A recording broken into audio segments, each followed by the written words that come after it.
अस्सलामुअलैकुम, good morning, welcome to Suno Pakistan. उम्मीद करती हूँ आप बिल्कुल ठीक ठाक होंगे और आपकी सुबह का आगाज़ हो चुका होगा, हाथ में चाय का कप होगा और आपने सुनो पाकिस्तान लगाया होगा। मैं हूँ नजफ राजा, मेरे साथ मौजूद हैं उज़ैर मलिक और आपने बिल्कुल चाय का कप थाम के सुनो लगाया होगा और तमाम मसरूफियात को तर्क कर दिया होगा, इसलिए हमें आपकी खैरियत भी मतलूब रहती है जनाब। और हम आ चुके हैं कौमी और बैनुल-अक़वामी खबरों, तबसरों, तज्ज़ियों, हेल्थ टिप्स और दिलचस्प मालूमात से सजा धजा एक और शो लेकर आपकी खिदमत में। तो प्रोग्राम का बाकायदा आगाज़ करते हैं और जानते हैं मौसम की सूरत हाल। ओवर टू यू नजर। तो आइए आज मुल्क में मौसम कैसा रहने वाला है तो आपको बताते हैं।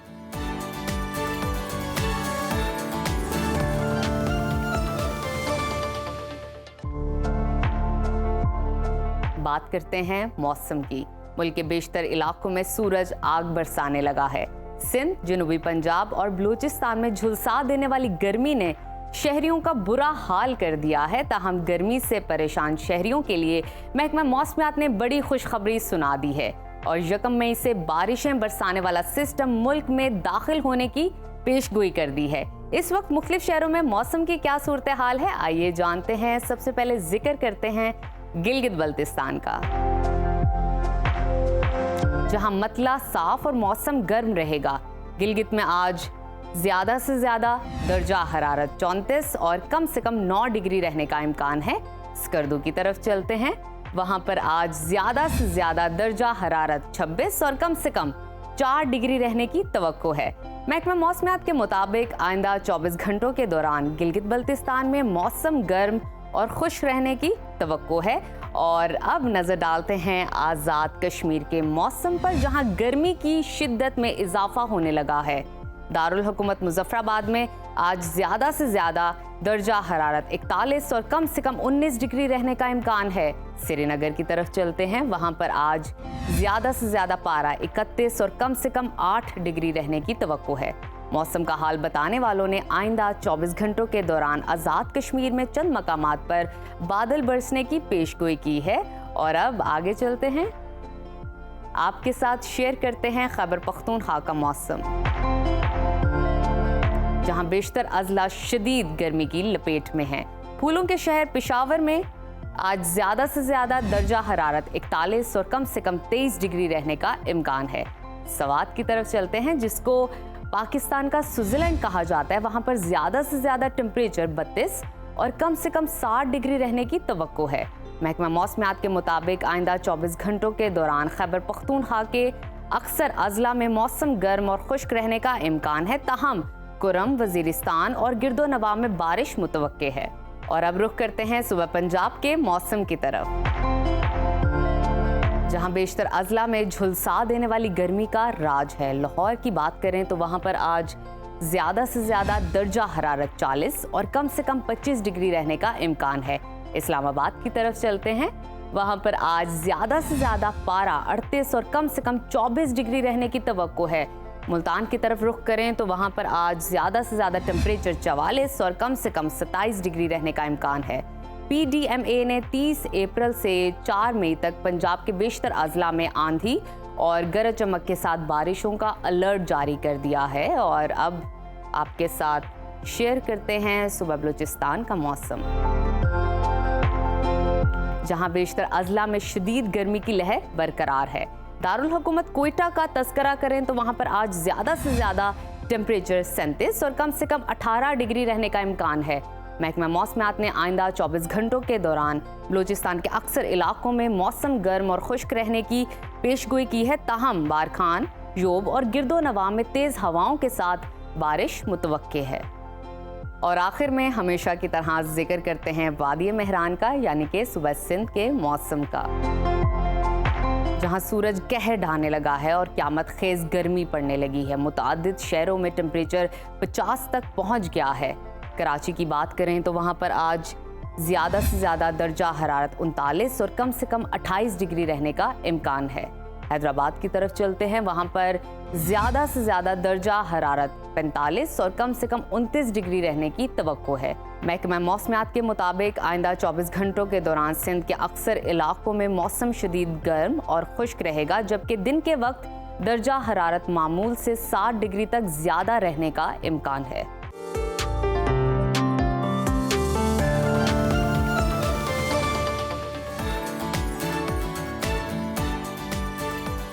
मौसम की सूरत हाल से हमने आपको आगाह किया। प्रोग्राम के सिलसिले को आगे बढ़ाते हैं। पाकिस्तान में दहशतगर्दी की हालिया लहर के पीछे भारत का मकरू चेहरा एक बार फिर से बेनकाब हो गया है। पाक फौज ने भारत की रियासती दहशतगर्दी के नाकाबिले तरदीद शवाहिद दुनिया के सामने रख दिए। गुज़श्ता रोज DGISPR लेफ्टिनेंट जनरल अहमद शरीफ चौधरी ने एक अहम प्रेस कॉन्फ्रेंस की, जिसमें भारत का मकरू चेहरा बेनकाब किया गया। उन्होंने बताया कि भारतीय फौज के हाजिर सर्विस अफसरान पाकिस्तान में निहत्ते शहरियों और सिक्योरिटी फोर्सेस पर हमलों के लिए दहशतगर्दों को तरबियत, हिदायत और माली मुआवनत फराहम कर रहे हैं।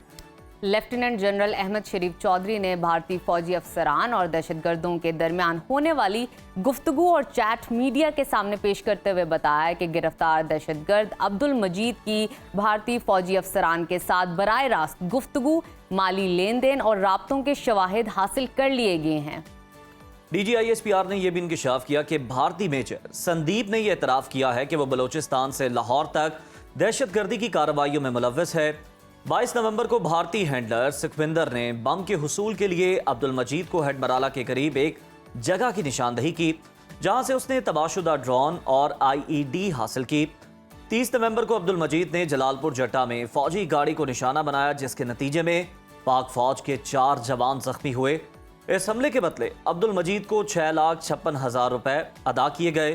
लेफ्टिनेंट जनरल अहमद शरीफ ने यह भी बताया कि पहलगाम वाक़े के बाद पाकिस्तान में कई कार्रवाइयां नाकाम बनाई गई। हमारे पास मुसद्दिका इंटेलिजेंस इत्तलात मौजूद हैं कि पहलगाम हमले के बाद बलूचिस्तान में दहशतगर्दों, फितना अल ख्वारिज और मुख्तलिफ दहशतगर्द सेल्स को फाल करने की कोशिशें की गई हैं। अस्करी तर्जुमान ने बताया है कि भारतीय फौजी अफसरान दहशतगर्दों को हिदायत देते हैं कि बलूचिस्तान से लाहौर तक इन्हें लाशें चाहिए। कल अदम TTP के ख्वारिज पाकिस्तान में दाखिल होने की कोशिश करते हैं। पाक फौज की जानिब से भरपूर कार्रवाई में 71 ख्वारिज को जहन्नम वासिल कर दिया जाता है। ये ऐसे सबूत हैं जिन्हें झुटलाया नहीं जा सकता। भारत रियासती दहशतगर्दी कर रहा है। दूसरी जानिब पहलगाम के खुद साख्ता ड्रामे को तकरीबन 7 दिन मुकम्मल हो चुके हैं, लेकिन मोदी सरकार है कि अब तक सिर्फ बेबुनियाद इल्जामात लगा रही है। कोई ठोस सबूत जो है वो पेश नहीं कर सकी दुनिया के सामने, जिसकी वजह से ना सिर्फ भारत बल्कि आलमी सतह पर मोदी हुकूमत को शर्मिंदगी और रुसवाई का सामना करना पड़ रहा है। वज़ीर आज़म मोदी ने यह कहा है कि पहलगाम में हमले के बाद मुसल्लह अफ़वाज को खुली ऑपरेशनल आज़ादी है। मुसल्लह अफ़वाज इंडिया के रद्द अमल के लिए तरीक़ेकार, अहदाफ और वक्त का तयन करेंगी। तो इसी तमाम तर सूरत हाल पर बात कर लेते हैं। हमें ज्वाइन किया है दिफाई तज्ज़ियाकार ब्रिगेडियर रिटायर्ड मसूद अहमद खान साहब ने। बहुत शुक्रिया मसूद साहब आपके वक्त का। सर, DGISPR ने भारत की रियासती दहशतगर्दी के जो नाकाबिले तरदीद शवाहिद पेश किए हैं, ये ब्रीफिंग अगर हम देखें तो सिफारती और आलमी सतह पर कितनी अहमियत की हामिल है? पाकिस्तान का मौक़िफ़ किस हद तक मजबूत होगा इससे? जी बहुत शुक्रिया। देखें, मेरे ख्याल में बड़ी सॉलिड किस्म की और हमारी हिस्ट्री रही है और हमारा एक वतीरा रहा है अफवाज पाकिस्तान का, ISPR का, गवर्नमेंट ऑफ पाकिस्तान का। हमने जब भी बात की है एविडेंस के साथ बात की है, इररिफ्यूटेबल एविडेंस की बात की है, वेरीफाइबल एविडेंस की बात की है, सबूत पेश किए हैं कि ये इंडियन इन्वॉल्वमेंट है, इंडियन टेररिज्म है इनसाइड पाकिस्तान। और जबकि आप कंपेयर करें कि जिस तरीके से पहलगाम का आज 8 दिन हो गए हैं, नॉट ए सिंगल एविडेंस वो लेके आए हैं कि इसमें बताया कि पाकिस्तान इन्वॉल्व है।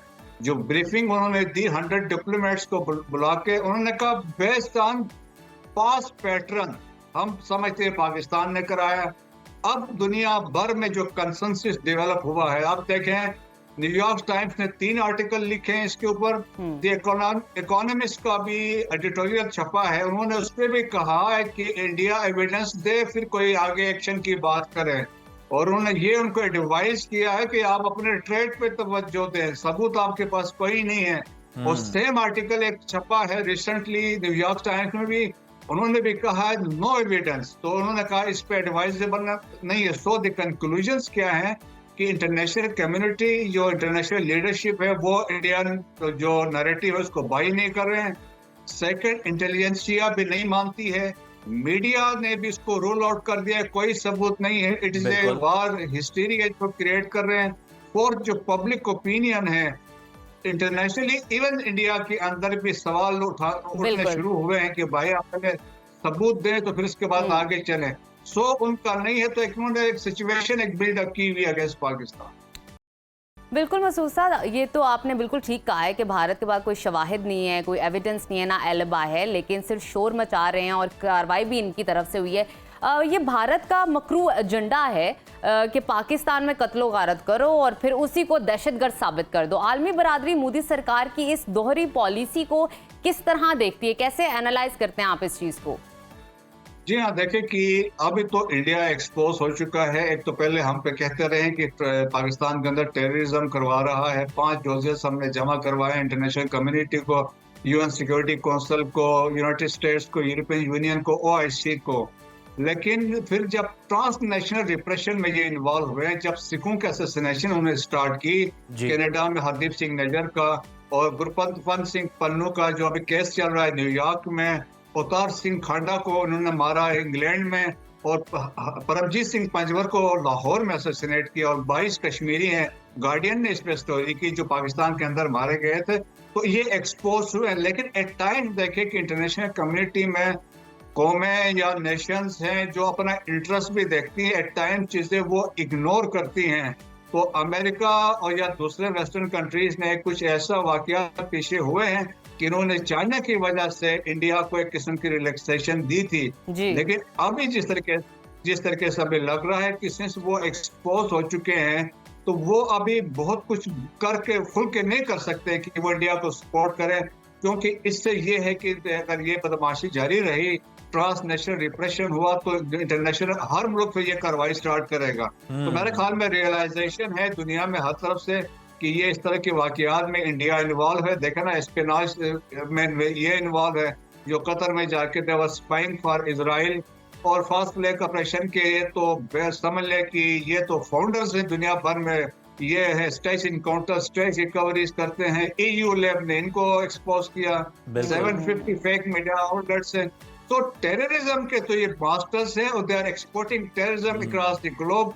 और पाकिस्तान के अंदर टेररिज्म हम सही मानों में क्या 1950 से जब से इन्होंने ताल्लुकात एस्टेब्लिश किए विद अफगानिस्तान, और उसके बाद से दे आर यूजिंग अफगानिस्तान की soil as against Pakistan.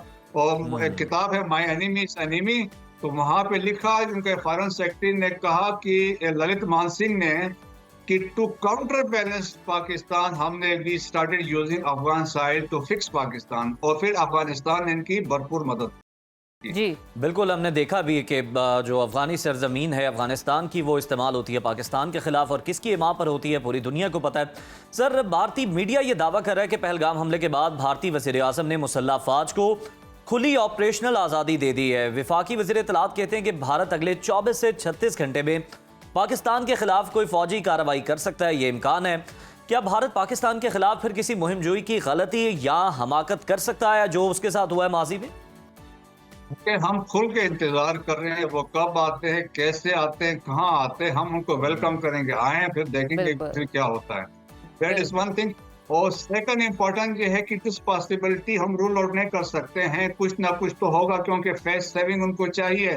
LOC पे कुछ हो सकता है, वहाँ पे शेलिंग वगैरह हो सकती है, कोई अक्रॉस कोई इनकर्जन की कोशिश होगी, या उसमें सर्जिकल स्ट्राइक के ड्रामे ये पास में भी बहुत किए हैं, उन्होंने 2016 में भी किए थे, और पठान जो बालाकोट को भी हमने देखा है। तो इस तरह की कार्रवाई हो सकती है।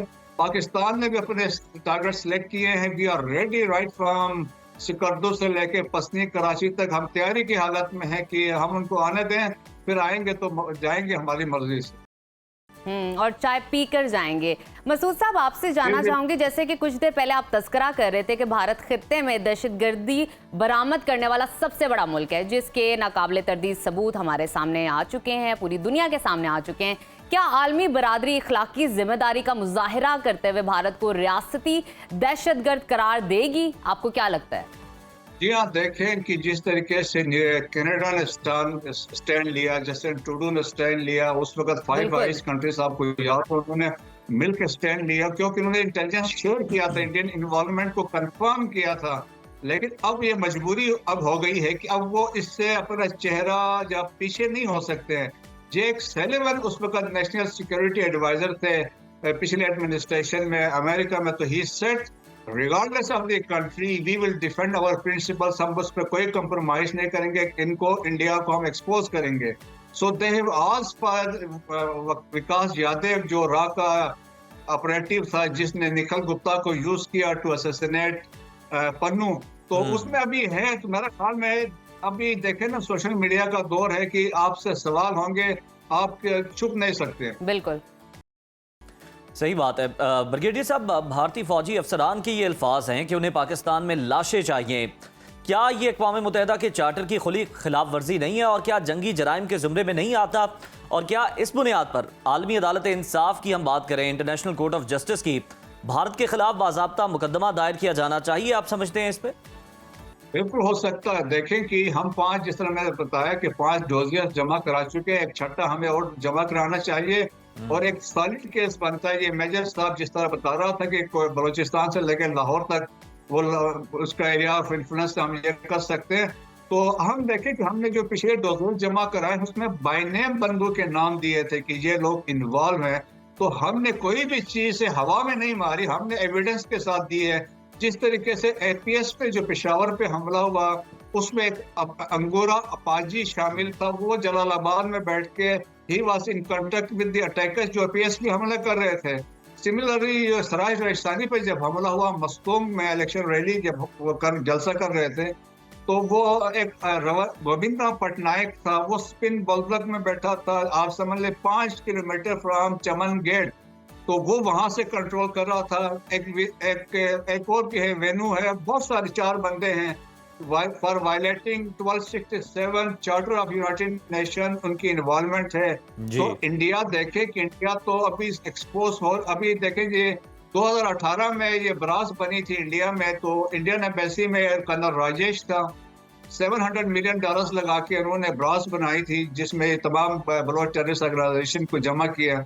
2020 में राही ने ये कंसोर्शियम बनाया, TTP को, फितना और खारिज को ब्रास के साथ मिलाया। सो इट कंक्लूजन यह है, India is a state which is exporting terrorism, और वो समझते हैं कि Pakistan is the only country, उनके हेजमेनिक डिजाइन्स में, अखंड भारत के कंसेप्ट में, साउथ एशिया में जो पाकिस्तान डंडा लेके खड़ा है उनके साथ। बिल्कुल ठीक है, और पाकिस्तान ही है जो कि टफ टाइम दे रहा है और उनके सामने डट के खड़ा है अपने, और हम अमन से कभी भी, हमारी जो पाक अफवाज हैं गाफिल नहीं रहती, उनकी चालों पर हमेशा गहरी नज़र रखती है और हमेशा तैयार रहती है। बहुत शुक्रिया ब्रिगेडियर साहब आपके वक्त का। और बिल्कुल कल जिस तरह से पूरी कौम ने देखा, पूरी दुनिया ने देखा कि DGI SPR ने जिस तरह सबूतों के साथ बात की, जिस तरह ब्रीफ किया, बड़े तहम्मुल मिजाजी से सवालात लिए, सबका जवाब दिया, भारत पे अब ये जिम्मेदारी आयद होती है कि ना वो सबूत फराहम कर रहा है और ना ही किसी किस्म की वो अब तक पूरी दुनिया को कन्विंस कर सका है कि उनके खिलाफ क्या कार्रवाई हुई है, किस तरह हुई है। ना उनके पास कोई सबूत मौजूद है, ना वो किसी सवालों के जवाब देने को तैयार हैं। तो इससे बड़े अहम सवालात भारत पर खड़े होते हैं। बिल्कुल जनाब, और पहलगाम हमले के हवाले से मजीद जो भी इन्वेस्टिगेशन होगी, अपडेट होगी, उसके हवाले से हम आपको बताते रहेंगे। लेकिन अभी वक्त हुआ है छोटी सी ब्रेक का। आपने नाजरीन कहीं नहीं जाना, देखते रहिए सुनो पाकिस्तान। Welcome back viewers. जदीद दौर में जब फिटनेस, फिजियोथेरेपी और डिजिटल हेल्थ की दुनिया तेजी से तरक्की कर रही है, ऐसे में पाकिस्तान के नौजवान भी किसी से पीछे नहीं। आज हम बात करेंगे एक ऐसी शानदार इजाद की जो ना सिर्फ हमारी सेहत का ख्याल रखती है, बल्कि मुस्तकबिल में मेडिकल साइंस और रोजमर्रा जिंदगी में बहुत बड़ी तब्दीली ला सकती है। NED यूनिवर्सिटी कराची की ज़हीन तालिबात ने अपने सुपरवाइजर की रहनुमाई में एक निहायत मुनफरद और कारआमद स्मार्ट शूज़ तैयार किए हैं। ये स्मार्ट शूज़ जदीद सेंसर से लेस हैं जो पैरों और टांगों के दबाव को मॉनिटर करता है, साथ ही साथ उनकी मूवमेंट और एंगल को भी मॉनिटर करता है। और ये जो इन्फॉर्मेशन है ये डिजिटल अंदाज में फराहम की जाती है। जूते जो हैं फिजियोथेरेपी के मरीजों, बुजुर्गों और फिटनेस के शौकीन अफराद के लिए एक इनकलाबी कदम बन सकते हैं। तो आइए जानते हैं इस अहम इजाद की कहानी खुद इन तख्लीक कारों से ही कि ये ख्याल आया कैसे, किन मराहिल कर ये जूते बनाए गए और हमारी जिंदगियों में कैसे बेहतरी ला सकते हैं। तो हमारे साथ मौजूद है NED यूनिवर्सिटी की तालिबात ताबिया काशिफ, जवेरिया जावेद और उनके साथ हमें ज्वाइन किया प्रोजेक्ट के को सुपरवाइजर मोहम्मद अली अख्तर साहब ने। आप तीनों को सुनो पाकिस्तान में वेलकम कहते हैं। जवेरिया, सबसे पहले तो हम आपसे बात करना चाहेंगे, आपसे जानना चाहेंगे कि ये जो स्मार्ट शूज़ बनाने का ख्याल था ये किसके ज़रख़ेज़ ज़हन की पैदावार है और आइडिया किसका था और सबसे पहले किसने इस पर बात की? सबसे पहले तो मैं सुनो टीवी का बहुत थैंक यू करना चाहूँगी कि उन्होंने हमें अपने इस प्लेटफॉर्म पे हमारे प्रोजेक्ट को प्रेजेंट करने का चांस दिया है। इसके साथ साथ मैं अपनी 2 टीम मेंबर्स को मेंशन करना चाहूंगी, फाकिया नदीम और वेदिका राजपाल, जो हमारे साथ यहाँ मौजूद नहीं है लेकिन उनका इस रोल में इक्वल रोल रहा है। अब हम बात करते हैं आपके सवाल की जानिब से कि ये आइडिया किसका था। तो ये आइडिया हमारे जो प्रोजेक्ट के सुपरवाइजर हैं सर सैयद अब्बास अली, उनका और उनकी टीम की तरफ से इनिशिएट किया गया था, जो कि हमारे पास हमारे को सुपरवाइजर सर अली अख्तर के थ्रू आया था। जब हमने इस आइडिया के बारे में सुना तो हमें ये आइडिया बहुत अट्रैक्टिव और इनोवेटिव लगा, क्योंकि गेट एनालिसिस की फील्ड में पाकिस्तान में इतना काम नहीं किया गया और हमने ये सोचा कि क्यों ना टेक्नोलॉजी और हेल्थ केयर को मिक्स कर दिया जाए, तो इसका इम्पैक्ट बहुत ही पावरफुल हो सकता है। बिल्कुल ठीक, टेक्नोलॉजी और हेल्थ केयर को मिक्स कर दिया जाए। ताबिया, मैं आपकी जानिब आना चाहूँगी, मुझे बताइएगा ये स्मार्ट शूज़ जो हैं इसकी मज़ीद तफसीलात क्या हैं, ये किस तरह काम करता है और इसका मैकेनिज़्म क्या है, इनको पहनने के बाद एक आम इंसान को क्या फ़वाइद हासिल हो सकते हैं? जी, तो बेसिकली जो स्मार्ट शू हमने डेवलप किया है वो आपके वॉकिंग पैटर्न्स को डिटेक्ट करता है कि कोई इंसान सीधा चल रहा है, टेढ़ा चल रहा है, किस तरह से चल रहा है, उस चीज को ये डिटेक्ट करेगा। इस शूज के अंदर हमने डिफरेंट सेंसर्स यूज किए हैं, तो जो भी शख्स है उसको पहन के 1.5 मिनट तक इसको चलना है। इस 1.5 मिनट के दौरान जितनी भी रीडिंग्स है सेंसर्स की मदद से हमारे पास वेबसाइट पर शो होगी वाईफाई के through. Real time readings graph की फॉर्म में भी हमें शो हो रही होंगी, जो कि 4 पैरामीटर्स के ऊपर बेस करती है। वो है हमारे पास stride length, stride velocity, foot angle और हमारे पास स्टेप काउंट कि आप कितने कदम चलें। अब इस शू को आम इंसान को ये फायदा हो सकता है कि अभी करंटली जो हमारे पास गेट एनालिसिस हो रहा है वो लेबोरेटरीज में किया जा रहा है, जो कि काफी टाइम टेकिंग प्रोसेस है। अच्छा। अगर हम स्मार्ट शू की बात करें तो स्मार्ट शू के जरिए ये मसला हल हो चुका है कि आपने इसको पहन के बस 1.5 मिनट तक के लिए वॉक करनी है और चंद ही मिनटों में आपको आपका गेट एनालिसिस का रिजल्ट वेबसाइट पे शो हो जाएगा। दूसरी चीज कि जो हमारे पास गेट एनालिसिस लेबोरेटरीज हैं वो मुख्तलिफ शहरों में मौजूद है, इतनी करीब नहीं है। तो जिनको ये मसला होता है और जिनको इस बारे में जानना होता है तो उनको बहुत ज्यादा ट्रैवल करना पड़ता है, उसको भी ये हल करेगा कि आपने क्या करना है, सिर्फ इस शू पे 1 टाइम कॉस्ट स्पेंड करके इसको अपने घर में रख लेना है। आप इसको पहन के चलेंगे आप और उसी टाइम पे आप अपना गेट एनालिसिस का रिजल्ट देख सकते हैं। बिल्कुल तो ठीक है, सारे जो भी मसाइल हैं वो हल होते हैं। ठीक है ताबिया। इंजीनियर साहब, आपकी जानिब आना चाहूँगा कि आपके ख्याल में यूनिवर्सिटी में ऐसे साइंसी प्रोजेक्ट्स को कितना हम समझा जाना चाहिए, और अगर हम चाहते हैं कि तलबा ऐसे मजीद प्रोजेक्ट्स बनाएं तो उनको किस तरह इनकरेज किया जा सकता है, हुकूमत की जानिब से, मुतल्लिका इदारों की जानिब से किस तरह की जो मदद है इन्हें प्रोवाइड करनी चाहिए ताकि ये इस तरह के और मजीद शानदार प्रोजेक्ट्स बना सकें? सबसे पहले तो सर अस्सलाम वालेकुम, आप लोगों का बहुत शुक्रिया, सोनो टीवी की टीम का बहुत शुक्रिया, सोनो टीवी का बहुत बहुत शुक्रिया कि जिन्होंने ये एक बहुत पॉजिटिव रोल प्ले किया। जैसे आपके सवाल को मैं कनेक्ट करूंगा, और सबसे पहले मैं NED university of engineering and technology बिलखुसूस कंप्यूटर इंफॉर्मेशन सिस्टम डिपार्टमेंट के एडमिनिस्ट्रेशन का शुक्रिया अदा करूंगा कि जिन्होंने चैनलाइजेशन करके ये में आप तक और आपका कि आप हम तक आए और आपने इसको व्यूअरशिप दी। अच्छा, अब आते हैं सोनो टीवी की तरफ कि सोनो ने इस प्रोजेक्ट को सबको सुनाया। मैं थोड़ा सा मॉर्निंग शो के हवाले से बात करूंगा कि आप ये टेक्नोलॉजी के बारे में जब बच्चों को बताते हैं तो यही सबसे पहला मोटिवेशन स्टेप है। जैसे आपने कहा कि उज़ैर साहब ने कहा कि जैसे कि मोटिवेशन कहाँ से मिलेगी, तो जब बच्चे यहाँ देख रहे होते हैं मॉर्निंग शो, और हमारी खवातीन खासतौर पे आप देखें चारों खवातीन हैं और इन्होंने जो काम किया है that would be under the umbrella of women empowerment. तो आपने सुना तो होगा कि एक मर्द की तालीम एक फर्द की तालीम है, जबकि एक औरत की तालीम पूरे माशरे की तालीम। तो पूरे माशरे को बेसिकली कि अब ये एम्पावर कर रही हैं, और मैसेज यहाँ से ये जा रहा है गवर्नमेंट सेक्टर्स पे कि जब ये 4 लड़कियां जिन्होंने एनईडी यूनिवर्सिटी के अंदर रहकर अपनी लगन के साथ एक स्मार्ट शू गेट एनालाइजर बनाया जो कि आपकी सेहत के लिए भी बेनिफिशियल है, तो गवर्नमेंट के लिए ये इस तरह चैनलाइज कर सकता है कि हमारे पास अब एक शू की कॉस्ट अगर वो लेट से अगर हम एस्टिमेटेड 50,000 से ऊपर कह भी देते हैं, तो अगर उसको प्लांट में लेके जाएंगे तो ये एक शू की कॉस्ट इतनी कम हो जाएगी कि आप घर पर बैठे हुए एक शू के जरिए बआसानी अपने चलने के अंदाज को यानी गेट के पैटर्न को आप डिटेक्ट कर सकते हैं कि वो सही है या गलत है। और उसी की तशखीस से सबसे बड़ा फायदा आपको ये होगा कि आप आने वाली बहुत सारी बीमारियां जैसे पार्किंसन है, डिमेंशिया है, आपको पता है कराची में बहुत कॉमन है डिमेंशिया। आप ड्राइविंग करते हैं आपको डिमेंशिया हो जाता है और आपको ये नहीं पता होता कि आपको उसको इम्प्रूव कैसे करना है, कब रिहेबिलिटेशन सेंटर के पास आपने जाना है। तो जब आप ये डिवाइस पहनेंगे और आप अपना गेट एनालाइज करेंगे तो डेफिनेटली आप अपने आप को बहुत सारी बीमारियों से सेफ कर लेंगे। तो यहाँ मैं ये कहूंगा कि गवर्नमेंट को ये चाहिए, आखिरी बस मैं पॉइंट ऐड करूंगा कि वो इस पे थोड़ा सा रिफ्लेक्शन इतना ना करे, या इंडस्ट्री को ये चाहिए कि इसमें थोड़ा सा रिफ्लेक्शन करे, हमें कनेक्ट करें। इंशाल्लाह ताला हम इसको डेफिनेटली हम इसको प्लान कॉस्ट की तरफ लेके जाएंगे। बिल्कुल ठीक अली साहब, बेहतर अंदाज में आपने एक्सप्लेन किया। जवेरिया, मैं आपकी जानिब आना चाहूँगी।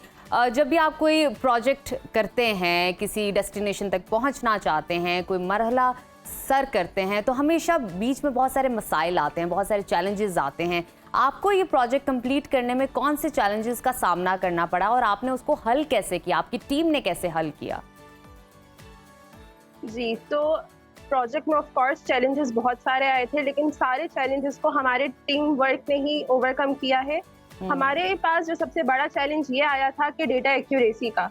तो हमें सेंसर्स के थ्रू जो हम अपना पूरा डेटा कलेक्ट करें उसको एक्यूरेट करना था, जिसके लिए हमने अपने पैरामीटर्स की बार बार कैलिब्रेशन की, बार बार हमने शू को टेस्ट किया। अच्छा। इसके अलावा अभी जो हमारा शूज है वो एक स्टैंडर्ड साइज पे है, तो हम जब डेटा कलेक्शन कर रहे थे तो हमें लोग भी से वही ढूंढने थे जिनको ये शूज आ रहा था, जिनका शू का साइज ये था, जो कि अभी हमारे पास 9 है। इसके अलावा एक और हमारे पास जो चैलेंज आया था वो ये आया था कि जब हम लोग ने सबसे पहले बैटरी लगाई थी अपने शूज में, तो उसकी वजह से वोल्टेज फ्लक्चुएशंस बहुत ज्यादा आ रही थी, जिसकी वजह से हमारे कंपोनेंट्स बार बार खराब हो रहे थे। तो उस चीज को ओवरकम करने के लिए हमने पावर बैंक्स का इस्तेमाल किया, जिसके बाद हमारे कंपोनेंट्स बिल्कुल सही से काम कर रहे थे और काफी उसके अंदर कोई हमें मसाइल का सामना नहीं करना पड़ा। बिल्कुल जवेरिया, ये सारे चैलेंजेस तो थे, लेकिन आपने बहुत अच्छे तरीके से इनको जो है मैनेज किया, ओवरकम किया। ताबे, आपसे मैं जानना चाहूँगा कि आपने ये स्मार्ट जूते टेस्टिंग के लिए किसी मरीज, बुजुर्ग या फिर फिटनेस के शौकीन शख्स को पहनने के लिए दिए, और अगर दिए तो उनका फिर क्या रिएक्शन था और आपको क्या इसका फीडबैक मिला? जी बिल्कुल, जब हम इस शू की टेस्टिंग कर रहे थे डेटा कलेक्शन के फेज के दौरान, बहुत से लोग ऐसे थे जिनको वाकई चलने में मसला था, तो उन्हें हमने ये शू पहनाया और उनसे वॉक करवाई। तो जो हमारे पास डेटा आ रहा था उससे हमें वाकई ये चीज़ पता लगी कि इनके गेट में मसला है, क्योंकि हमारी जो रीडिंग्स हमें मिल रही थी उसके अंदर बहुत वेरिएशंस आ रही थी, जो कि इस बात की निशानदेही कर रही थी कि हाँ, इन्हें चलने में मसला आ रहा है। और जितने भी हमारे पास और पेशेंट्स थे उनको भी हमने इसको पहनवाया है। तो जितने भी हमारे पास ग्राफ्स, रियल टाइम ग्राफ्स हमें जो शो हो रहे हैं, उसके मदद से भी हमें ये चीज़ पता चल गई कि उनके गेट में कोई ना कोई एबनॉर्मेलिटी है। तो एक तरीके से उनकी जो भी एबनॉर्मेलिटी थी वो कबल अज़ वक्त उसकी निशानदेही हो गई, ताकि आगे जाके वो किसी बड़ी बीमारी का उन्हें सामना ना करना पड़े। बिल्कुल ठीक, आप तीनों को हम शुक्रिया बोलते हैं और आप लोगों को बेस्ट विशेस करते हैं। जिस तरह आपने एक ये नई इन्वेंशन के हवाले से, टेक्नोलॉजी के हवाले से मज़ीद काम कीजिए और सक्सेसफुल हुई और पाकिस्तान में नाम अपना रोशन कीजिए। नाजरीन, अभी वक्त हुआ है छोटी सी ब्रेक का। जब ब्रेक से हम वापस आएंगे तो बहुत सारे मज़ीद स्टोरीज़ हैं, सेगमेंट्स हैं आपके लिए, तो stay with us. Welcome back to Suno Pakistan. नाजरीन, अक्सर वालिदैन अपने बच्चों के सर की जुओं से परेशान रहते हैं। स्कूल, खेल के मैदान या दूसरों के साथ राब्ते के दौरान जुएं फैल जाती हैं और ये मसला ना सिर्फ बच्चों बल्कि बड़ों के लिए भी परेशानी का सबब बनता है। आम इलाज कारगर साबित नहीं होते और ये मामला वालिदैन के लिए ज़हनी दबाव बन जाता है। बिल्कुल, ये एक बड़ा सीरियस इशू है। और आपको ये भी बताएं कि माजी में अगर हम देखें तो फिर माएँ, नानियाँ या दादियाँ ये फरीजा सर अंजाम दे रही होती थी कि जुओं का खात्मा किस तरह से करें, सर की सफाई करें बच्चों की। लेकिन अब सब बड़े मसरूफ हैं और किसी के पास वक्त नहीं। हाँ जी, तो ये फरीजा अब सर अंजाम दे रहा लाहौर में एक खुलने वाला सैलून, जिसने इस मसले का निहायत ही अनोखा और पेशा वराना हल निकाला है, जो सिर्फ और सिर्फ जुओं के खात्मे के लिए बनाया गया है ये सैलून। और हमारी साथी रिपोर्टर रुबीना यूसुफ ने मुनफरिद सैलून का दौरा किया है और एक तफसीली रिपोर्ट तैयार की है, जिसमें हम आपको दिखाएंगे कि किस तरह जदीद तरीकों और तरबियत याफ्ता स्टाफ की मदद से जुएं निकालने का ये नया अंदाज ना सिर्फ इंतहाई मौसर है बल्कि बहुत से घरानों के लिए उम्मीद की किरण बनकर सामने आइए ये खुसूसी रिपोर्ट देखते हैं।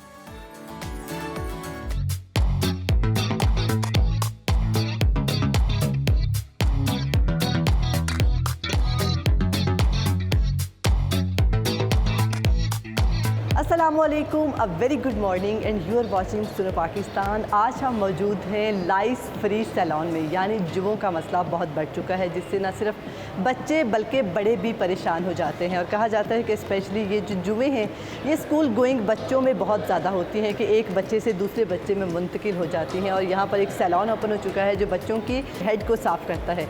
तो अंदर जाके देखते हैं जो उनका प्रोसीजर क्या है, क्या मेथड है। तो हमारे साथ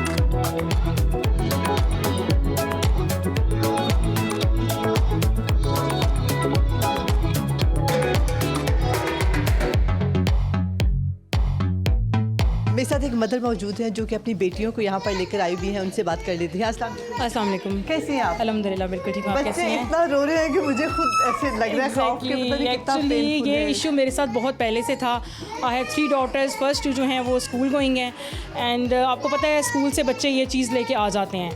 firstly I give medicine to all my 3 daughters, but medicine का ये होता था कि फ़र्स्ट वीक में हो फॉर द टाइम बीइंग हो जाता था, सही हो जाता था मेडिसिन से। Then after 2-3 months again the problem continues and I am very very upset and worried. मैंने समझ नहीं मुझे आई थी मैं इसका क्या करूँ। रिपीटली आई गिव मेडिसिन। कि आपने कुछ शैम्पूज इस्तेमाल किए? शैम्पूज यस, या मैंने कुछ खाने भी पड़ती है कोई शैम्पूज भी बहुत लगाए उससे भी फॉर द टाइम बीइंग। जो बेसिकली लाइस निकल जाती है, लेकिन जो मेन आपका प्रॉब्लम है ना, प्रॉब्लम इज़ निट्स। वो जो निट्स बालों के साथ जो अटैच हो जाती हैं ना, वो एग्जैक्टली वो कॉम से भी नहीं निकलती हैं और वो नॉश कोई शैम्पूज पे इफेक्ट नहीं करता, नॉट द लोशन। फिर मैं फेसबुक पे उस दिन देख रही थी, दैन एकदम से मुझे नज़र आया ये lice free salon and I am very surprise. मैंने उसी वक्त ही मैंने इनसे कांटेक्ट किया तो मैं बहुत खुशी, मैंने कहा ये मुझे एक मिला है तो जो है ना वो और बच्चे तो पूरा दिन बच्चे तो इचिंग, और स्पेशली मेरी जो सेकंड वाली डॉटर है ना, उसको जो सायरोसिस का इशू था ना, उसको लेके मैं बहुत ज़्यादा वरीड थी क्योंकि उसको ज़्यादा एलर्जी बहुत थी। तो उसके एक दफ़ा तो मैंने इसका पूरा क्लीन करवा दिया था, मैंने इसकी फुल जो है कटिंग करवा दी थी। उसके बाद भी मुझे नहीं, फिर दोबारा अगेन ऑब्वियसली स्कूल गोइंग बच्चे हैं वो ये स्कूल से लेके आ जाते हैं चीज़, फिर एक बहन से दूसरी बहन को एग्जैक्टली। फिर वो इवन मैं कहीं भी जाती थी वो कज़न्स आपस में मिलते, उनको भी हो गई, इवन मुझे हो गई, मेरे हस्बैंड को हो गई, बहुत ज़्यादा, ये बहुत ज़्यादा पूरे घर में। कब लगता है कि नीटनेस एग्जैक्टली ये मुझे 1 मंथ पहले ही मुझे इसका लाइस फ्री सैलून का पता चला है, मुझे पहले नहीं था। तो मैं बहुत एकदम से शॉक हुई देखे ना, मैंने कहा इस तरह के सैलून भी हैं and it's a very good thing कि आप इस तरह की चीज़ भी एक लेके आ रहे हो। और बच्चों से या फिर खुद से कुछ शर्माने की जरूरत नहीं नो नो, इसमें कोई ऐसा एम्बेस वो चीज़ नहीं है। आप बिल्कुल रिलैक्स होके हैं, स्टाफ बहुत फ्रेंडली है, आपको आपके बच्चों को बहुत ज़्यादा वो बहुत कोऑपरेटिव स्टाफ है, हर तरह से आपकी वो हेल्प करता है एंड आप ज़रूर इस विज़िट करें अगर आपको आपके बच्चों को शायद मिले।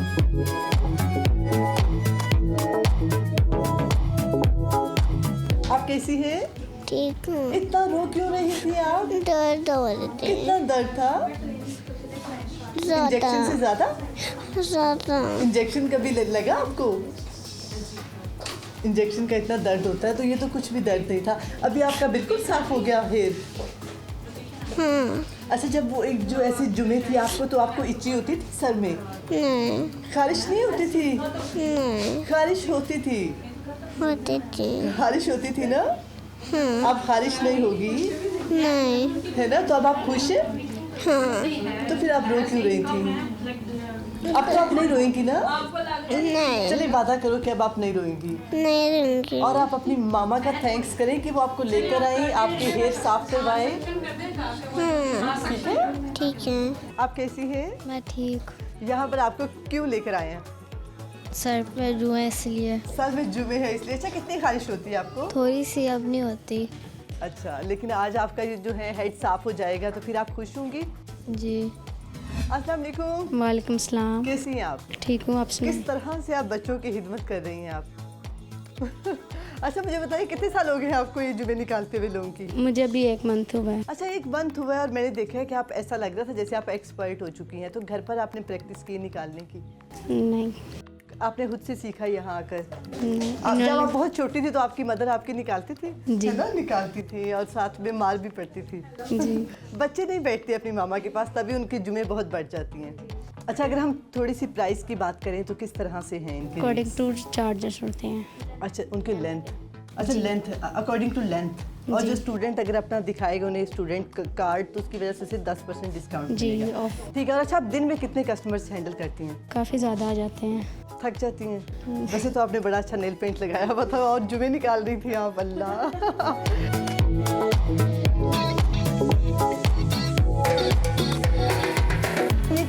एम्बैरेसिंग सिचुएशन होती है कि आप हर वक्त अपने सर में खारिश कर रहे हैं, अगर कोई फूड खा रहा है तो वो भी अच्छा फील नहीं करेगा, तो आपको लगता है कि आप नीट नहीं हैं। तो इस तरह जो सफाई है वो तो आधा निस्फ ईमान है, तो इस तरह अपने आप को नीट भी रखें और जुमों से थोड़ा दूर रहें, क्योंकि जो बच्चे स्कूल गोइंग हैं उनको तो जुमे पढ़नी ही पढ़नी है, लेकिन वो थोड़ी सी एहतियात कर सकते हैं, शावर लें, अपने सर को नीट करें। उनकी जो मदर्स हैं वो भी थोड़ा सा ख्याल करें। और लेकिन जो मदर्स हैं वो ये कहती हैं कि जो बच्चे हैं वो बहुत ज़िद्दी होते हैं, उनके पास नहीं बैठते, और कहीं ना कहीं जो मदर्स हैं उनका भी है कि वो लोग उनका ख्याल नहीं रखती और हर कोई अपने मोबाइल में बिज़ी है। तो उम्मीद है कि आपको ये सेगमेंट बहुत पसंद आया होगा। ऐसे ही सेगमेंट्स देखने के लिए देखते रहिए सुनो पाकिस्तान।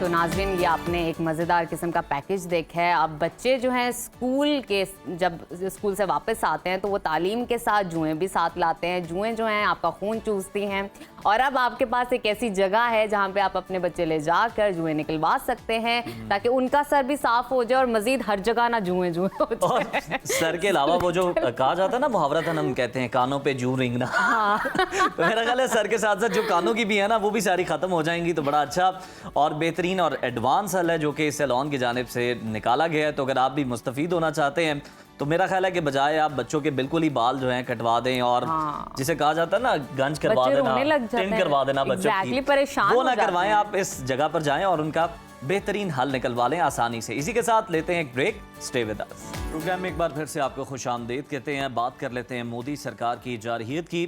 तो पहलगाम का जाली ड्रामा और भारत का जंगी जुनून एक बार फिर दुनिया के सामने बेनकाब हो गया।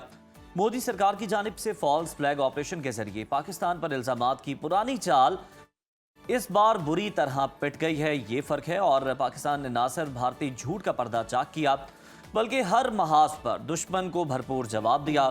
लाइन ऑफ कंट्रोल पर पाक फौज ने भारत के अज़ाइम को नाकाम बनाया और एक ही दिन के अंदर भारतीय फौज के 2 क्वाडकॉप्टर मार गिराए। भारत की जानिब से साइबर दहशतगर्दी की भी मुतादिद कोशिशें की गई, जिसे बरवक्त नाकाम बना दिया गया। भारतीय हैकर्स की जानिब से पाकिस्तान की मुख्तलिफ वजारतों पर साइबर हमलों की ये कोशिश थी, जिसका पाकिस्तानी IT माहिरीन ने मुंह तोड़ जवाब दिया और हमलों को नाकाम बनाया। उधर भारतीय मीडिया ने यह दावा किया है कि पहलगाम हमले के बाद भारतीय वज़ीर आज़म ने मुसल्लह फौज को खुली ऑपरेशनल आज़ादी दे दी है और कहा है कि भारतीय फौज इंडिया के रद्द अमल के लिए तरीक़ेकार, अहदाफ और वक्त का तयन करेगी। भारतीय जंगी जुनून और रियासती दहशतगर्दी के खिलाफ पूरी कौम मुत्तहिद है। सियासी क़यादत, अवाम और तमाम मकातब फ़िक्र के अफराद ने भारतीय जारहाना अज़ाइम की शदीद मजम्मत की है और दिफाए वतन के लिए पूरी तरह मुत्तहिद होकर एक आवाज़ होने के अज़म को दोहराया है और कहा है कि भारत किसी गलत फहमी में ना रहे। पाकिस्तान का दिफा इंतहाई मजबूत हाथों में है। अगर भारत ने किसी मुहिम जोई की कोशिश की तो ईंट का जवाब पत्थर से दिया जाएगा। भारत के इस जंगी जुनून पर पाकिस्तानी हुकाम के मुसलसल दीगर ममालिक से राब्ते भी जारी हैं और गुज़श्ता रोज़ अक़वाम मुत्तहिदा के सेक्रेटरी जनरल ने वज़ीर आज़म शहबाज शरीफ और भारतीय वज़ीर ख़ारजा JS शंकर से टेलीफोनिक राबता किया। उन्होंने दोनों मुल्कों के दरमियान बढ़ती कशीदगी पर तशवीश का इजहार भी किया, जिस पर वज़ीर आज़म शहबाज शरीफ ने 2 टोक अल्फाज में यह वाज़ेह कर दिया कि भारत की किसी भी मुहिम जोई की सूरत में पाकिस्तान अपनी पूरी ताकत से दिफा करेगा। भारत को जिम्मेदारी और तहम्मुल का मशवरा दें। इसी पर बात कर लेते हैं। हमारे साथ मौजूद हैं सीनियर सियासतदान चौधरी दानियाल अजीज साहब। बहुत शुक्रिया दानियाल अजीज साहब आपके वक्त का, and welcome to Suno Pakistan. Sir, Pahalgam ड्रामे के बाद मोदी सरकार का जंगी जुनून है कि अपने अरूज पर हमें दिखाई दे रहा है। इस बार भारतीय अज़ाइम अगर हम देखें तो भारत के अपने लिए, दूसरे ममालिक के लिए और ओवरऑल खित्ते के लिए किस हद तक खतरनाक साबित हो सकते हैं, क्या समझते हैं आप?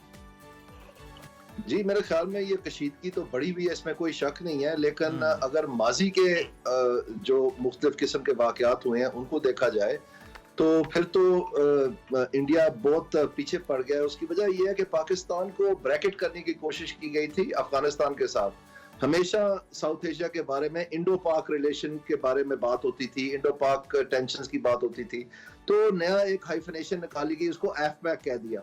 उसका जो हाल सामने आ गया वो आपको अच्छी तरह पता है, सबको पता क्या हुआ वहां पर। तो अब उसको वापस इंडो पाक में हुआ जब अभिनंदन साहब आ गए, उसमें बहुत सुबकी हुई। लेकिन सिर्फ ऐसा नहीं है, ये जब मोदी सरकार को प्रेसिडेंट जी जिनपिंग विजिट के लिए गए थे तो उस वक्त चाइनीज फोर्सेस तो हैं कोई 40 किलोमीटर लद्दाख के अंदर आ चुके थे, चुमार में, और वहां पर ये हाथ मिला के अपने मुस्कुरा रहे थे मूडी साहब, जब इनको अच्छी तरह पता था कि उनके हालात क्या हैं। तो इसी तरह से पाकिस्तान के सामने भी ऐसा हुआ। अब पाकिस्तान जो है ये एक पूरी बैटल हार्डन्ड आर्मी है, पिछले 20 बरस से ये जंगें लड़ रही है। इनका टूथ टू टेल रेशो जो है वो बहुत इफेक्टिव बना दिया गया है। और ये इंडिया तो किसी मतलब उस तरह से कोई इनको किसी चीज का सामना ही नहीं करना पड़ा, तो ये इनको समझ आ जाएगी। दानियल साहब, जहां सामना करना पड़ा वहां पे भी डंडे और मुक्के खा के वापस आए थे और आके बड़ा रोए धोए भी थे चाइना के साथ। बिल्कुल ऐसा ही है। और सबसे बड़ी बात है उस वक्त उस चीन के जो सदर है शी जिनपिंग साहब, वो इंडिया में थे, उनके साथ हाथ मिला के मुस्कुरा रहे थे और तस्वीरें खिंचवा रहे थे। उनको उस वक्त पता था कि वो 40 किलोमीटर इंडिया के अंदर आए हुए। सही सही। अच्छा दानियल साहब, भारतीय मीडिया के हवाले से बात कर लेते हैं। भारतीय मीडिया ने दावा किया है कि पहलगाम हमले के बाद भारतीय वजीर आजम ने मुसल्लह अफवाज को खुली ऑपरेशनल आज़ादी दे दी है। वफाकी वजीर इत्तलात कहते हैं कि भारत अगले 24 से 36 घंटे में पाकिस्तान के खिलाफ फौजी कार्रवाई कर सकता है। क्या भारत पाकिस्तान के खिलाफ कोई मुहिम जोई क्रिएट कर सकता है, कोई स्कीम बना सकता है, ये गलत हरकत कर सकता है? आपको लगता है उसके अंदर ये हिम्मत है? इस हवाले से मेरे ख्याल में ये उनकी गलती दर गलती होगी। उसकी वजह यह है कि इंटरनेशनल केस तो वो पहले ही हार चुके हैं, और उनका ये जो नी जर्क रिएक्शन था जिसमें तकरीबन पहले से ही इनके मीडिया को तैयार किया गया था और एक गलत विदाउट प्रॉपर ड्यू डिलिजेंस या without any information without any evidence जो है इन्होंने एक इंटरनेशनल कोशिश की, उसको मुस्तरद कर दिया अक़वामी इदारों ने भी, और इनके जो मुख्तलिफ जिनसे इनको उम्मीद थी कि इनको साथ मिलेगा उन्होंने भी इनको मुस्तरद कर दिया।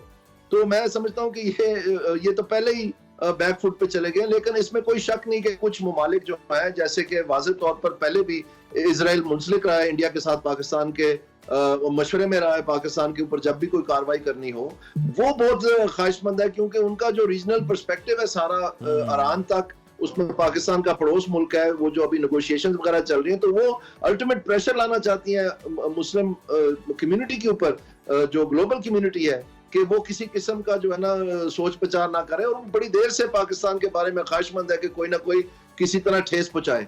तो मेरे ख्याल में वो जो चीयरिंग कर रहा है और वो जो मुस्तरद हुए हैं, बावजूद इसके कि इंडिया के बेशुमार इस वक्त इंडियन ओरिजिन लोग जो है ट्रंप हुकूमत में आ गया, उसके बावजूद जो ट्रंप ने स्नब किया इनको, इस चीज को पसे पर्दा मतलब साइड पे कर दिया, तो इसमें मेरे ख्याल में उनकी पहले ही से सुबकी हो गई है। तो अब इनके लिए सोच विचार की बात है कि ये किस्सा आगे बढ़ना चाहते हैं। मेरा नहीं ख्याल है कि किसी किस्म का ये एडवेंचर जो है इनका केस रिवाइव कर सकता है, या इनके मुल्क के अंदर जो सिक्योरिटी फेलियर हुआ है उसको किसी तरह से छुपा सकता है। बिल्कुल सर, अब देखना है कि किस तरह आगे बढ़ते हैं, लेकिन तनहा ही आगे बढ़ेंगे अब तक जो नजर आ रहा है। तो मोदी हुकूमत तो आइसोलेशन का शिकार है। भारतीय ऑपोजिशन अवाम नरेंद्र मोदी पर शुकूक व शुबहात का इजहार कर रहे हैं, बरमला कर रहे हैं, बयानात भी आ रहे हैं। आलमी बरादरी भी मोदी पर एतमाद करने के लिए इस बार तैयार नहीं दिखाई देती। क्या वजह है कि आलमी बरादरी मोदी का जाली बयानिया कबूल करने को तैयार ही नहीं है इस बार? इसकी वजह वाज़ेह है जी कि इंडिया खुद ये हरकत में मुलव्वस रहा है, पूरी दुनिया ने देखा है, कनाडा में, अमेरिका में, और पाकिस्तान जो है पहले इकलौती आवाज थी जो कहता था कि इंडिया ये काम करता है। किसी को तस्लीम ही नहीं था कि इंडिया को इतनी इस काबिल भी है कि इस तरह कर सकता है, क्योंकि इनकी तारीख जो है वो बिल्कुल मतलब इनकी ज़हनियत जो है वो और किस्म की है। लेकिन जब ये इन्होंने इतनी फॉरवर्ड पॉलिसी की कि कनाडा और अमेरिका में अपने मुकामी जो मसाइल हैं सियासी उनको हल करने के लिए कत्ल पे उतर आए, तो उस वक्त इनका असल चेहरा, काला चेहरा जो पाकिस्तान बहुत देर से कह रहा था, वो सारी दुनिया के सामने आ गया। तो अब ये जो है वो शेर आया बेशक रोता रहे, लेकिन असल हकीकत ये है कि कितनी देर इंडिया अपने इंटरनल जो पॉलिटिकल मामलात हैं उसके ऊपर बाहर के मुल्कों पे और बाहर के ये काले खेल जो है उनके जरिए से छुपाता रहेगा। आखिरकार इनको फेस करना पड़ेगा कि जो ये कनाडा और अमेरिका में करते रहे और अब जो ये पाकिस्तान के साथ करते रहे या करना चाह रहे हैं, ये दर हकीकत इनकी इंटरनल वीकनेसेस हैं, तो उसको भी ये बचाने और उसको ठीक करें। बिल्कुल ठीक। मज़ीद आपसे जानना चाहूँगी, कुछ देर पहले आप इस पर बात कर रहे थे, तबसरा कर रहे थे, अक़वाम मुत्तहिदा की जानिब से भारतीय जारियत पर तशवीश का इजहार किया जा रहा है और दोनों मुल्कों को सब्र और तहम्मुल करने का मुजाहरा करने की अपील की जा रही है, और साथ ही सेक्रेटरी जनरल ने दोनों मुल्कों को सालसी की भी पेशकश कर दी है। आपको क्या लगता है, क्या भारत इस सालसी को कबूल कर पाएगा? ख्याल में ये जो दोनों मुल्कों को सब्र और तहम्मुल की बात आपने की है, उसमें पाकिस्तान ने तो कोई अग्रेशन की नहीं, लेकिन उनका ये बयान जो है ये मेरे ख्याल में बहुत कुछ बयान कर रहा है कि पाकिस्तान कुव्वत भी रखता है और मतलब सोच भी रखता है कि अगर उसको उसके इंटरेस्ट को डैमेज किया गया तो वो हरकत में आ सकता है हर तरीके से। तो इसमें ठीक है हमारा डिफेंसिव पोस्चर है, लेकिन इसका मतलब ये नहीं है कि हम हर इवेंचुअलिटी के लिए तैयार नहीं है। तो मेरे ख्याल में यूएन का जो ये बयान है इसको गौर से इंडिया को सुनना चाहिए कि वो क्या कह रहे हैं, क्योंकि पाकिस्तान एक सब्र और तहम्मुल का मुजाहरा कर रहा है जो कि लाजिम नहीं है। बिल्कुल ठीक है दानियल साहब, अगर हम देखें तो पूरी कौम पाक फौज के साथ खड़ी है, शाना बशाना खड़ी है और भारतीय दहशतगर्दी के खिलाफ मुत्तहिद है। ऐसे में हम देख रहे हैं कि पीटीआई और फैसल वावडा की जानिब से एपीसी बुलाने के मुतालबे हो रहे हैं। भारतीय जारियत पर एपीसी बुलाने का मुतालबा कितना दुरुस्त समझते हैं आप? जी मेरे ख्याल में एपीसी का जो मामला है वो एक मजीद आप समझ सकते हैं कि मुत्तहिद होने का हो सकता है, लेकिन ये बात तो पहले तय हो चुकी है कि सारा पाकिस्तान इकट्ठा है। आप सारी पीटीआई जेयूआई सबके स्टेटमेंट सुन लें, उसमें बार बार उन्होंने इस बात पे इसरार किया। तो मैं समझता हूँ कि इसको खामखा ये बार बार बताने से ऐसे महसूस होता है कि शायद कोई इसमें सुकुम है, तो उसकी जरूरत नहीं है, क्योंकि ये तो सारों ने खुद बयान कर दिया। अब तो ये है कि हम अपनी दफा के लिए और अपने इंटरेस्ट को बचाने के लिए जो भी कुछ कर गुजरेंगे वो तो टेक्निकल साइड पे होना है। वो आर्मी है, हमारा फॉरेन ऑफिस है, सारे स्ट्रक्चर्स हैं जो पाकिस्तान के इंस्टीट्यूशंस हैं, और वो गोशा है और इस इवेंचुअलिटी को पहली दफा नहीं देख रहे। ये बहुत मर्तबा हो चुका है और हमें अच्छी तरह से पता है कि किस करवट इन्होंने क्या करना है, कैसे करना है। तो उसका आप टेक्निकल जवाब देने की वक्त है, ना कि हम उलझते रहें कुछ सियासी बातों में। बिल्कुल ठीक। दानियाल साहब, अगर नहरों के मामले को थोड़ा सा अगर डिस्कस कर लें तो जैसे कि जानते हैं मुश्तरका मुफाद कौंसिल ने नई नहरों का मंसूबा मुस्तरद कर दिया और इस बात पर इत्तफाक किया है कि सीसीआई में बाहमी मंजूरी के बगैर कोई नई नहर नहीं बनेगी। किनाल्स के मंसूबे के खात्मे की वजह पीपल्स पार्टी का दबाव है या सरहदी सूरत हाल है जो करंट सिचुएशन अभी चल रही है? जी मेरे ख्याल में इस बात में कोई शक नहीं कि पीपल्स पार्टी का रिएक्शन आया था इस पे, और बुनियादी तौर पर मैं कहता रहा हूं कि यह मामला रफा दफा हो जाएगा, लेकिन विद द कैविएट मैं ये दोबारा अर्ज करना चाहूंगा आपके जरिए, और मेरे ख्याल में आप ही के एक चैनल के प्रोग्राम पे मैंने ये कहा था कि मामला हल हो जाएगा, और वो आपको नजर आ रहा है कि हल हो रहा है, क्योंकि बुनियादी तौर पर इसमें किसी किस्म की गलतकारी की बात नहीं थी। ये इत्मीनान का फुकदान था, अब इत्मीनान उनको दिलवा दिया गया, तो मेरे ख्याल में ये जल्दी हल हो जाएगा। लेकिन इसका मतलब ये नहीं है कि इस मौके को जाया कर दे कि जो ब्रॉडर पाकिस्तान की वाटर के इस्तेमाल के इश्यूज हैं उनको एड्रेस ना किया जाए। इसी वजह से जो है एक बहुत बड़ा पाकिस्तान को बेहतरी की तरफ ले जाने का मौका है। इसमें लीडरशिप की बात है कि वो इसको लेके कैसे चलते हैं और एग्रीमेंट कैसा पैदा करते हैं, और पाकिस्तान में जो सूबों के अंदर जो पानी का इस्तेमाल है और पानी की तकसीम है उसके ऊपर जो है एफिशिएंसी, प्राइसिंग और वाटर मैनेजमेंट के जो इश्यूज हैं, जो हमारे क्रॉपिंग पैटर्न्स हैं, जो वाटर इंटेंसिफिकेशन की जो क्रॉप्स हैं उनको फेज आउट करने के लिए और नए वैल्यू एडेड क्रॉप्स लाने के लिए जो एक्सपोर्ट ओरिएंटेड हो, इसका अभी ये मौका गंवाना नहीं चाहिए इनको। मेरी सिर्फ ये इल्तिजा है। बिल्कुल ठीक है, बहुत शुक्रिया चौधरी दानियाल अजीज साहब हमारे साथ मौजूद थे और अजिया दे रहे थे। बिल्कुल जिस तरह से उन्होंने बताया कि केनाल्स मामले को लेकर हुकूमत के दरमियान, वफाकी और सिंध हुकूमत के दरमियान जो गर्मा गर्मी थी और जो बयानात सामने आ रहे थे, अब ये मामला हल हो गया है और वजह ये बताई गई है कि ट्रस्ट डेफिसिट था जिस पर काम किया गया, एतमाद दिलाया गया, तो इसलिए ये मामला बेहतर हो गया। दूसरी जानिब जो इस वक्त जंगी सूरत हाल है पाकिस्तान और भारत के दरमियान, हम देख रहे हैं कि बड़ा पॉजिटिव जेस्टर है, बड़ी खुशाइन बात है कि तमाम सियासी क़यादत भी मुत्तहिद है और बिल्कुल भारत के ख़िलाफ़ अपनी पाक फ़ौज के पीछे खड़ी है और हर तरह की सपोर्ट जो है वो पाक फ़ौज को प्रोवाइड कर रही है। बिल्कुल जनाब, और इसी सेगमेंट के साथ लेते हैं एक छोटी सी ब्रेक। नाजरीन, आपने कहीं नहीं जाना, देखते रहिए सुनो पाकिस्तान। Welcome back. गर्मियों का मौसम है और सूरज भी पूरे जोबन पर है, बल्कि सवानेज़े पर है। ऐसे में बाहर निकलते ही सबसे पहले जिस चीज़ पर उसका वार होता है वो है हमारी स्किन, और इसका नतीजा होता है तकलीफ-देह सनबर्न, यानी जल्द की ऐसी जलन, सुर्खी और खारिश जो ना सिर्फ ज़ाहिरी खूबसूरती को मुतासर कर रही होती है बल्कि शदीद केसेस में तो छाले तक भी बन जाते हैं। बिल्कुल नाजरीन, और अमेरिकन एकेडमी ऑफ डर्मेटोलॉजी में शाया होने वाली एक हालिया तहकीक में बताया गया है कि हर 3 में से एक शख्स गर्मियों में सनबर्न का शिकार हो जाता है। ख़ास तौर पे वो लोग जो हिफाजती तदाबीर इख्तियार नहीं कर पाते, SPF नहीं लगाते, which is sun protection factor cream हो या सीरम वो बिल्कुल अप्लाई नहीं करते और ऐसे ही बाहर चले जाते हैं। सनबर्न का ये मसला सिर्फ हमारी जल्द की रंगत को ही मुतासर करने तक महदूद नहीं, बल्कि अगर ये बार बार हो तो ये जल्द को मुस्तकिल नुकसान भी पहुंचा सकता है। लेकिन सवाल यहाँ पर ये पैदा होता है कि इसका आसान और घरेलू इलाज क्या है। क्या हमें फ़ौरन कोई दवा लेनी चाहिए या कुदरती तरीके ज़्यादा मौसर हैं? इन्हीं सवालात के जवाब जानते हैं। आज हमने शो में दावत दी है मारूफ हर्बलिस्ट नैयर आपा को। आपा welcome to Suno Pakistan. Thank you, बहुत शुक्रिया बच्चों। आपा हमें ये बताएं कि सनबर्न है क्या? कुछ तो हमने बताया, मजीद आप रहनुमाई करें। जिल्द पर किस तरह असरअंदाज हो रहा होता है? अगर किसी को हो जाए, हाँ जी, जो इसका शिकार हो जाए, तो फिर उससे किस तरह निपटा जाए, उसका क्या हल निकाला जाए? हाँ जी, बिल्कुल, बहुत अच्छा आप लोगों ने टॉपिक जो है वो रखा है, क्योंकि यही इशू जो है वो चल रहा है। मौसम जो ऐसा धूप पड़ रही है बहुत ज़्यादा तेज़। जो सनबर्न है, आप देखेंगे जो अल्ट्रा वायलेट रेज है जो सूरज की हैं वो जलाती हैं, ठीक है। सूरज की रोशनी के बगैर फसलें नहीं पकती, जिंदगी नहीं है, लाइफ नहीं है। बट इसकी जो अल्ट्रा वायलेट रेज हैं ये आपकी स्किन को, आपके बालों को जो है वो डैमेज करती हैं, ठीक है। इसमें है UVA, UVB। UVA जो है वो डीपर जो है वो वेवलेंथ है और UVB जो है वो मिडल जो है वो वेवलेंथ है। यानी कि जो UVA है वो डीपर में जाके आपको प्रीमेच्योर एजिंग दे सकती है। आप देखें कि आप पहाड़ों वगैरह पे नॉर्दर्न एरिया में चले जाए, बहुत ज़्यादा ठंड होती है, वहाँ पे धूप इतनी नहीं होती कि जला रही होती है। बट अब जब वहाँ से वापस आते हैं, टैनिंग के अलावा आपकी स्किन इतनी ड्राई हो जाती है कि आप बूढ़े बूढ़े लगने लग जाते हैं, कि हाथों में झुर्रियाँ आ रही होती हैं। यानी कि इतनी डीपर लेयर होती है कि अंदर से आपके मॉइस्चर को जो वो निकाल लेती है। जबकि जो UVB है वो बर्न कर देती है स्किन, आपके सुपरफिशियल जो लेयर है आपके ऊपर लेयर को, ठीक है। तो दोनों ही जो है वो ख़तरनाक है। उसके लिए जो है वो बचने के लिए हमने काफ़ी जो है वो प्रोग्राम्स किए कि सन ब्लॉक जो है वो लाजमी लगाएं। हर बंदा अफोर्ड भी नहीं कर सकता, महंगे भी हैं, ठीक है। तो हमने जो है वो घरेलू टोटके, घरेलू रेमेडीज़ जो है वो शेयर की, ठीक है। अब जब सनबर्न हो गया है, टैनिंग हो गई है, स्किन डैमेज हो गई है, ड्राई हो गई है, ये इश्यूज़ आ रहे हैं, तो स्किन को रिपेयर कैसे करना है, रिपेयर के साथ साथ स्किन की केयर कैसे करनी है अगर ये इशू आ गया, ठीक है। तो आज की जो रेसिपी है, जो रेमेडीज़ हैं वो बिल्कुल टोटल डिफरेंट है।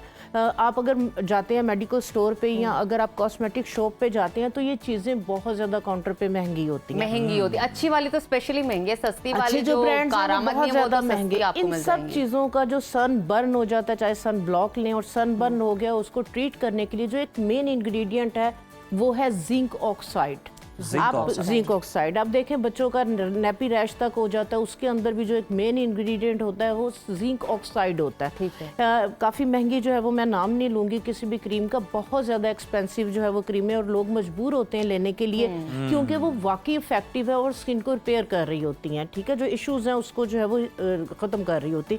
तो आज जिंक ऑक्साइड के साथ मैं आप लोगों को बताऊँगी, बहुत सस्ता है और बहुत जो है वो ईजिली मिलने वाला ये एक मिनरल है, पाउडर है, ठीक है। ये हमारी जितनी वाइटनिंग क्रीम्स हैं, हमारे सनस्क्रीन है, हाँ जी, बिल्कुल हीलिंग क्रीम्स हैं, ये सबका एक मेन इंग्रेडिएंट है, ठीक है। तो इसके साथ आपने ये जिंक ऑक्साइड आप मेडिकल स्टोर से आपको मिलेगा, बिल्कुल आराम से मिल जाता है। उन्हें कहिएगा कि हमें कॉस्मेटिक्स ग्रेड का चाहिए, क्योंकि ये जो दूसरी हार्डवेयर शॉप्स होती हैं वहाँ पे भी मिलते हैं, आपने वहाँ से नहीं लाना। ये पिगमेंट है, ये उसमें भी यूज हो रहा होता है, बट आपने जो है वो जो मेडिकल में इसमें ये सबसे पहले जानना चाहूंगी, उसके बाद हम नुस्खे पे भी चलते हैं कि कॉम्बिनेशन स्किन है, ड्राई स्किन है, ऑयली स्किन है, तीनों स्किन में से ज्यादा इफेक्ट सन से कौन सी होती है? ज्यादा इफेक्ट होती है, आप देखें कि जिनका बहुत ज्यादा फेयर कम्प्लेक्शन होता है, जिनकी थ्रेड वेन्स जो है वो नजर आ रही होती, आप देखें कि वो गोरा चिट्टा रंग है, धूप से वापस आई है तो और लाल हो गई टमाटर की तरह। तो जो बेचारा सांवला रंग है, थोड़ा डार्क कम्प्लेक्शन है,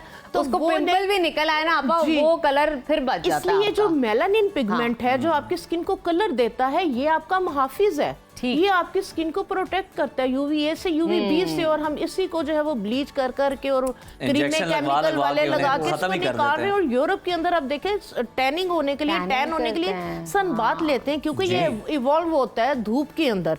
तो जो मेलानिन पिगमेंट है ये आपका मुहाफिज है, इसको आप जो है वो दुश्मन ना समझे। चिट्टा होने के चक्रों में ना आप लोगों ने ना इस मेलानिन को ना दुश्मन बना दिया। तो जिन लोगों का फेयर कम्प्लेक्शन होता है वो लोग, और जो बच्चे हैं, सेंसिटिव स्किन है, डेफिनेटली वो ज़्यादा जो है वो डैमेज होती है, उन्हें ज़्यादा केयर की ज़रूरत है, ठीक है। सबसे पहले तो ये है कि पानी ज़्यादा पिएं, हाइड्रेट रखें, कॉटन के कपड़े पहने, फुल स्लीव्स पहने, कोशिश करें कि जो है वो अपने एरिया जो है वो ज़्यादा एक्सपोज ना करें। उसके बाद अब आपके बाल जो है वो बहुत ज़्यादा वो भी डैमेज हो रहे होते हैं, बालों के लिए भी मैं आपके साथ एक सन ब्लॉक जो है वो शेयर करूँगी। बाल भी धूप में डैमेज हो रहे होते हैं? जी बिल्कुल, ड्राई हो जाते हैं, ख़राब हो जाते हैं बहुत ज़्यादा, क्योंकि सारी बात जब आपके स्किन का मॉइस्चर लॉस हो रहा है तो बालों में भी तो मॉइस्चर जो है वो लॉस हो रहा होता है। ये तो बड़ा ज़बरदस्त है, आपने बता भी दिया और हल भी उसका लेके आई हैं। हाँ जी बिल्कुल। जिंक के साथ आपने किस तरह से जो है वो हीलिंग मास्क पहले मैं बताऊंगी कि हीलिंग मास्क भी और मैं क्रीम भी बनाना बताऊंगी, ठीक है। ये हीलिंग मास्क जैसे आप रात में आ गए हैं, फेस को आपने माइल्ड सोप यूज करने हैं, आपने बहुत ज्यादा हार्ड स्क्रब वगैरह यूज नहीं करने। सोप अगर आपके पास या फेस वॉश है, आप उसमें थोड़ी सी ग्लिसरीन ऐड कर लें और एक चुटकी उसके अंदर आप ये जिंक ऑक्साइड की ऐड करके उसके साथ फेस वॉश करें। ये आपकी स्किन को डैमेज भी नहीं, फिर वो क्योंकि फेस वॉश और साबुन के अंदर हार्मफुल जो है वो केमिकल्स होते हैं, तो उसके अंदर भी आप थोड़ी सी ग्लिसरीन और जिंक ऐड कर लेंगे वॉश करते हुए, तो आप देखेंगे कि उससे भी आपकी स्किन जो है वो बहुत बेहतर हो जाएगी, डैमेज नहीं होगी, मॉइस्चर लॉस नहीं होगा, ठीक है। हमने क्या करना है, हीलिंग मास्क है ये, स्किन रिपेयर मास्क है। मैंने इतना सा टुकड़ा जो है ये काफूर का लिया है। जो काफूर है ये भी स्किन को जो है वो हील करता है, ठीक है। सूदिंग प्रॉपर्टीज हैं इसकी, जो दाग धब्बे हैं, स्किन की टैनिंग है उसको रिमूव करता है, ठीक है। ये इस तरह से जो है वो डलियों के अंदर आता है, तो इसका जो है वो मैंने सिर्फ काफूर, ठीक है, बिल्कुल इतना सा टुकड़ा लिया। 1 टीस्पून इसके अंदर जो है वो आप जिंक ऑक्साइड की जो है वो डालेंगे, ठीक है। इसके अंदर साथ में ऐड करूंगी एलोवेरा जेल। आप इसके अंदर जो है वो दही भी ऐड कर सकते हैं, क्योंकि जो दही है उसमें लैक्टिक एसिड है, तो वो आपकी स्किन को जो है वो वाइट भी करेगा और रिपेयर भी करेगा, ठीक है। एलोवेरा जेल आप नेचुरल भी यूज कर सकते हैं, जो पौधे से निकाल कर, और आप बाहर बाजार ये मैं से पौधे से ही, मैंने पौधे की ही ऑर्गेनिक है, प्योर, ठीक है। लेकिन मैंने इसको पहले से ही जो है ना वो बना लिया था। आपको पता थोड़ा सा टाइम हमारे पास उस तरह से होता है, तो वो फिर ये देखें आपने इस तरह से जो है वो मिक्स करके इसको अच्छी तरह से फेस को वॉश करके, ठीक है। तो इसको आपने पहले मिक्स करके 5 मिनट के लिए छोड़ देना, ठीक है। थोड़ा सा जो है वो थिक हो जाएगा। जी हाँ जी, थोड़ी सी इसकी जो है ना थिक पेस्ट जो है वो बननी चाहिए, ताकि आप फेस पे लगाएं फेस तो पे ये स्टे कर सके, नहीं तो वो पिघल के आपकी नेक पे आता रहेगा। क्योंकि जो जिंक ऑक्साइड है कोई केमिकल नहीं है, ये मिनरल्स हैं, ठीक है। तो ये आपकी स्किन को वाइट करेगा, हील करेगा, आपकी डैमेज स्किन को रिपेयर करेगा, सूदिंग प्रॉपर्टीज हैं, ठीक है। ये बच्चों की नेपी रैश अगर हो गई है तो आप इसी को वहां पे भी लेप कर दें, ये बिल्कुल एलोवेरा जेल के साथ। जी ये बिल्कुल जो है वो सेफ है बच्चों के लिए भी, ठीक है, क्योंकि इसमें हमने काफूर भी डाला है। उसी टाइम ठंडक देगा, सुकून देगा, और nappy rash with in 5 minute, red skin हुई है विद इन 5 मिनट जो है ये स्किन उसी टाइम जो है वो इसके साथ हील हो जाएगी, ठीक है। ये वाला मास्क आप डेली बेसिस पे आप घर आए, फेस को वॉश करें, इसको आधे घंटे के लिए लगाएं और लगा लें, और इसको जो है वो आप वॉश कर दें, ठीक है। इसके बाद मैं आपको जो है वो जिंक ऑक्साइड के साथ जो है वो एक क्रीम बनाना बताऊंगी। जो लोग अफोर्ड नहीं कर पा रहे हैं कि बहुत ज्यादा जो है वो महंगी जो है वो क्रीम्स हैं, सन ब्लॉक जो है वो बहुत ज्यादा महंगी है, तो ये वाली जो क्रीम है ये ना सिर्फ आपको सन ब्लॉक का काम देगी, बल्कि आपकी स्किन को वाइट भी करेगी, क्योंकि वाइटनिंग क्रीम्स का जो मेन इंग्रेडिएंट है वो इसके अंदर जिंक ऑक्साइड है, ठीक है। तो इसके लिए आपने क्या करना है, आपने सिंपल शिया बटर, आपको ये भी इजीली कॉस्मेटिक शॉप से मिल जाएगा।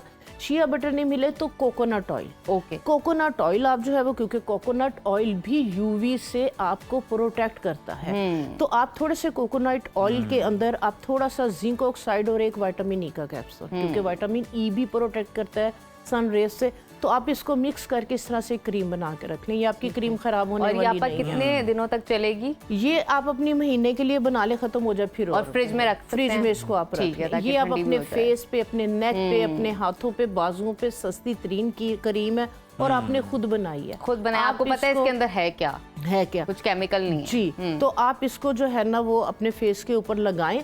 और उसके बाद एक चीज़ मैं और आपको बताऊं, ये जो हम मेकअप के अंदर कॉम्पैक्ट पाउडर जो है वो यूज़ करते हैं, ये भी आपका जो है वो सन ब्लॉक है। इसके अंदर जो मेन इंग्रेडिएंट है हमारे कॉम्पैक्ट पाउडर के अंदर, वो जिंक ऑक्साइड है और टाइटेनियम है। जो आपको पिगमेंट देते हैं वो ये 2 मेन इंग्रेडिएंट है, और ये 2 मेन मिनरल्स ही वो हैं जो आपको सन रेज से जो है वो प्रोटेक्ट कर रहे होते हैं। तो आपने ये क्रीम लगाई और ऊपर आप जो है वो कॉम्पैक्ट पाउडर लगा ले। कोई फाउंडेशन और बेस वगैरह कोशिश करें कि आप मत लगाएं, ताकि आपके पोर्स क्लॉग ना हो, एक्नी वगैरह ये इश्यूज जो है वो हो जाते हैं, ठीक है। तो आपके पास कुछ भी नहीं है ना, आपके पास जो काउंटर पे क्रीम पड़ी हुई है, आप थोड़ी सी क्रीम ले, कॉम्पैक्ट पाउडर लें या लूज पाउडर ले, मिक्स करके लगा लें, आपका सन ब्लॉक बन गया। बिल्कुल ठीक, क्या बात है। आपका एक अच्छा क्वांटिटी के अंदर लेस प्राइस के साथ और आपकी हेल्थ और स्किन के लिए बेस्ट जो सन ब्लॉक है आपा ने आपको सिखाया ताकि आपको एक्सपेंसिव लेने की ज़रूरत ना पड़े, आप उससे ही अपनी स्किन का ख्याल कर सकें। जी आपा, मजीद क्या है हमारे पास? इसके बाद जो है वो टोनर, ठीक है। बालों की मैंने बात की कि जो बाल हैं वो भी जो है वो मॉइस्चर जो है वो लॉस हो रहा होता है, बिल्कुल गर्मियों में तो स्पेशली आपने क्या करना है, 50 ml आपने जो है वो आम सिंपल जो है वो वाटर ले लें जो आप पानी पीते हैं, 1 टेबलस्पून उसमें ग्लिसरीन और थोड़ी सी उसके अंदर आप जो है वो लेमन ग्रास। ओके, जो लेमन ग्रास है ये आपके बालों के लिए बेहतरीन जो है वो सन प्रोटेक्शन का जो है वो काम करता है और इसका इतना ज़बरदस्त प्लेजेंट अरोमा है कि अगर आप इसको जो है वो आप इसमें डाल के थोड़ा सा जो है वो गर्म पानी के अंदर इसको रख दें ताकि ये सारा जो है वो इन्फ्यूज हो जाए, इसकी जो अरोमा है तो इसको आप बालों में जो है वो स्प्रे कर सकते हैं। ये हीट प्रोटेक्शन का भी काम करेगा और साथ ही साथ आपके बालों को भी बचाएगा। शावर लेने के बाद थोड़े से वेट हेयर्स पे आप इसे अप्लाई कर लें। इसमें जो ग्लिसरीन एक प्रोटेक्टिव लेयर दे देगी आपके बालों का, लेकिन वो चिपचिपे नहीं होंगे, बिल्कुल भी नहीं। बिल्कुल ठीक है, थैंक यू सो मच आपा, बहुत शुक्रिया आपके यहाँ पे आने का। आप ये छोटे छोटे मजेदार किचन से ही नुस्खे निकाल के लाती हैं हमारे लिए ताकि हमें ज्यादा पैसे खर्च ना करने पड़े, बहुत अच्छी प्राइस में हम अपने बालों का, अपने स्किन का ख्याल कर सकें। और प्लीज नाजरीन, चिट्टेपन का वो जो फोबिया है ना आप लोगों को, उससे बाहर आ जाइए। बस अपनी स्किन का ख्याल रखिए, अपनी स्किन को देखिए कि वो हेल्दी नजर आ रही है, ग्लोइंग नजर आ रही है, उसका टेक्सचर अच्छा है, एंड दैट्स इट। यही चाहिए खूबसूरती के लिए। और अपना दिल साफ कीजिए क्योंकि दिल की खूबसूरती ही चेहरे पर आती है। तो अभी लेते हैं एक छोटी सी ब्रेक, कहीं मत जाइए, देखते रहिए सुनो पाकिस्तान। ब्रेक के बाद कुछ जिक्र हो जाए पाकिस्तानी क्रिकेट के साबिक कप्तान और स्टार ऑलराउंडर शाहिद आफरीदी का, जिन्होंने दुबई में लाला दरबार के नाम से एक रेस्टोरेंट चेन का आगाज किया है। क्या बात है, लाला दरबार में खानों को मुनफरिद मेन्यू से पेश किया गया है जिसमें धीमी आंच पे पकी हुई बिरयानी, सीख कबाब, मट्टी के बर्तनों में पेश की जाने वाली मटका चाय भी शामिल है। रेस्टोरेंट का अंदरूनी डिज़ाइन की बात करें तो वो रवायती पाकिस्तानी सकाफत और जदीद जो अंदाज है उसका हसीन इम्तिजाज पेश करती है, जो फैमिली और फ्रेंड्स के लिए एक खुशगवार और यादगार तजर्बा फराहम करता है। रेस्टोरेंट की थीम की अगर हम बात करें तो वो क्रिकेट बेस्ड थीम है और यहाँ साबिक क्रिकेट की यादगार की इनिंग की तस्वीर भी आवेज़ा की गई हैं। शाहिद आफरीदी ने इस रेस्टोरेंट के जरिए अपनी क्रिकेट के बाद की जिंदगी में एक नया कदम उठाया जिसका मकसद ना सिर्फ कारोबारी मैदान में कामयाबी हासिल करना है बल्कि पाकिस्तानी सकाफत और जायके को आलमी सतह पर मुतारिफ कराना भी है। शाहिद आफरीदी का इस बारे में ये कहना है कि लाला दरबार का दायरा-कार मजीद शहरों तक भी बढ़ाया जाएगा जिसमें लंदन, न्यूयॉर्क और कनाडा जैसे शहर शामिल हो सकते हैं। चले नाजरीन, अब प्रोग्राम का बाकायदा तौर पर आगाज़ करते हैं और बात करते हैं कुछ हेल्थ के हवाले से। क्या आपके बच्चों को पढ़ने में दिक्कत होती है? क्या आपने कभी महसूस किया क्या वो लफ्ज़ों को उल्टा पढ़ते हैं या लिखने में गलतियां बार बार दोहराते हैं? ये सिर्फ सुस्ती या लापरवाही नहीं हो सकता बल्कि हो सकता है ये डिसलेक्सिया हो, जो कि न्यूरोलॉजिकल लर्निंग डिसऑर्डर है। जी हाँ, और डिसलेक्सिया का मतलब है पढ़ने में दिक्कत, लेकिन अहम बात यह कि ये कोई ज़हनी कमज़ोरी नहीं है बल्कि सिर्फ दिमाग के मुख्तलिफ अंदाज में काम करने का नतीजा होता है। दुनिया भर में लाखों बच्चे इस कैफियत का शिकार हैं, लेकिन बरवक्त तशखीस और रहनुमाई से वो अपनी ज़िंदगी में बहुत कामयाब भी हो सकते हैं।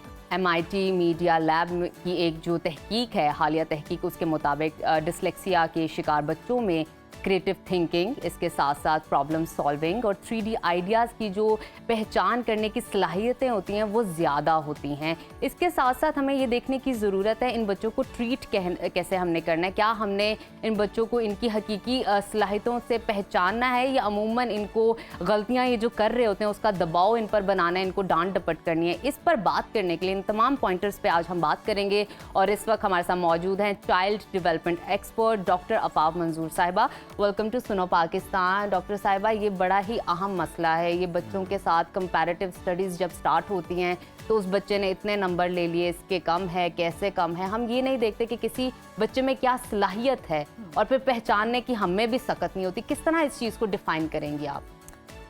Thank you very much Najab for having me here. और ये टॉपिक बड़ा अहम है। उसकी वजह यह है कि जैसे आपने अभी अपने इंट्रो में भी बताया कि लाखों की तादाद में बच्चे हैं जो कि इस प्रॉब्लम के साथ अपनी स्टडीज़ को कंटिन्यू किए हुए हैं।